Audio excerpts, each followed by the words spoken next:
MH market में खुशामदीद। आज की वीडियो में रिव्यू करने जा रहे हैं ये टॉकिंग टॉयज़ का। तो सबसे पहले इसमें इसको ऑन कर लेते हैं। ये इन्होंने टॉकिंग टॉयज़ बनाया हुआ है, टॉकिंग और डांसिंग टॉयज़ है ये, ठीक है।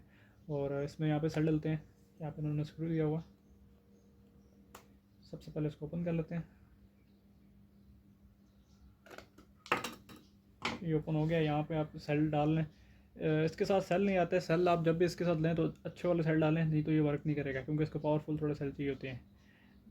ये डबल ए का सेल है मेरे पास, ठीक है। ये आपने 3 सेल इसमें डलते हैं। यहाँ पे इसको ऑन ऑफ का बटन दिया हुआ है, इसको ऑन कर लें। ये भी इसके म्यूज़िक के बटन है, ठीक है। यहाँ से आप इसको म्यूज़िक प्रेस कर सकते हैं।